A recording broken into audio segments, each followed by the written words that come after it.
13 का 12 का 5 नंबर। क्या कर रहा है, इसको ग्राफिकली सॉल्व करना है और ये पॉइंट बताना है जहाँ पे ये इसके ग्राफ खींचने पे लाइन इंटरसेक्ट करेंगे एक्स एक्सिस को। तो पहला इक्वेशन दिया है x plus 2y equal to 1 and दूसरा इक्वेशन दिया है x minus 2y equal to में 7। Equation first and equation second, दोनों इक्वेशन से दो दो सॉल्यूशन निकाल के ग्राफ खींचते हैं। फ्रॉम इक्वेशन फर्स्ट क्या है, x plus 2y equal to में 1, तो यहाँ से x इक्वल टू में क्या आ जाएगा 1 माइनस का 2y ना।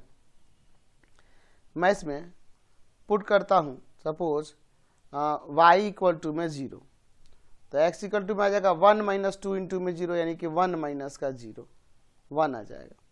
चलिए अगला सॉल्यूशन मैं निकालता हूँ, पुट y इक्वल टू में सपोज 2, तो x इक्वल टू में हो जाएगा 1 माइनस 2 इंटू में 2, तो 1 माइनस का 4 यानी आ जाएगा यहाँ पे माइनस ऑफ 3। तो हमने इसके दो सॉल्यूशन निकाल लिए यहाँ पे, ठीक है। x y, जब y का मैंने 0 रखा तो x का 1, y का मैंने 2 रखा तो x का माइनस ऑफ 3।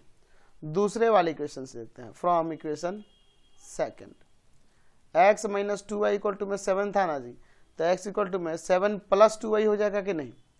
चलिए मैं पुट कर देता हूँ y के प्लेस में माइनस ऑफ 1, ठीक है। तो यहाँ पर x इक्वल टू में हो जाएगा, या माइनस ऑफ 2 पुट करो, x इक्वल टू में 7 प्लस का 2 इंटू में माइनस ऑफ 2 यानी कि 7 माइनस 4 आ जाएगा यहाँ पर 3।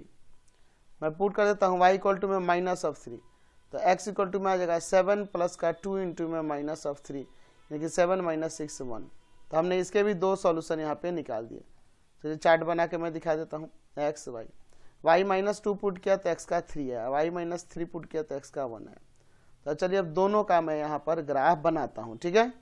चलिए देखिए ये आपका x एक्सिस हो जाएगा तो x, और इधर आपका x डैश, ये y और नीचे मैं y डैश ले लेता हूँ।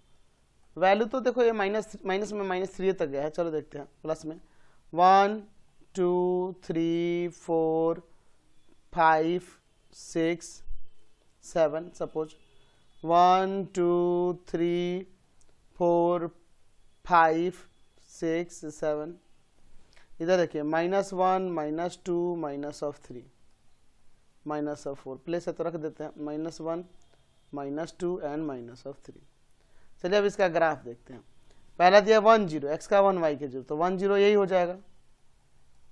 दूसरा है -3 एंड 2, x का -3 एंड y का 2, तो -3 एंड 2, ठीक है। तो इन दोनों से होकर जाने वाला लाइन जो होगा कुछ इस तरह से ना जाएगा, ठीक है, ऐसे ही जाएगा, कोई दिक्कत नहीं है। चलिए तो इसका इक्वेशन क्या था जी, इसका इक्वेशन आपके पास था, इसका इक्वेशन हमारे पास दिया हुआ क्या, देख लेते हैं एक बार, x plus 2y equal to 1, x plus 2y equal to में 1। चलिए दूसरे वाले के लिए चलते हैं, x का 3 y का -2, x का 3 एंड y का -2,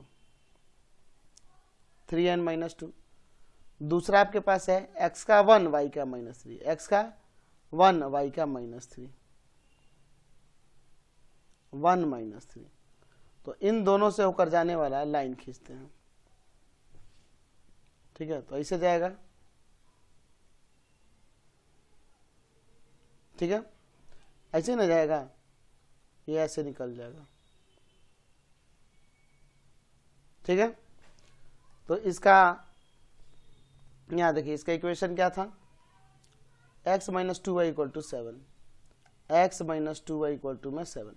तो ये दोनों यहाँ पे इंटरसेक्ट करा, तो एक्चुअल में ये x के 4 के सामने है और y के इन दोनों के बीच, तो इन दोनों के बीच क्या होगा, -1 और -2 के बीच में -3/2 होगा। तो इसका कोऑर्डिनेट क्या हो जाएगा 4, माइनस ऑफ 3/2। तो x का वैल्यू हो जाएगा 4 एंड y का माइनस ऑफ 3/2। तो सॉल्यूशन की बात करेंगे तो एक ये हो जाएगा 1 0 और दूसरा यहाँ देखो 7 0 पे जा रहा है। यहाँ पे लिख सकते हैं कि lines intersect x axis at point किस पे जी, 1 0 पे एंड दूसरा है 7 0 पे। समझ गए। चलिए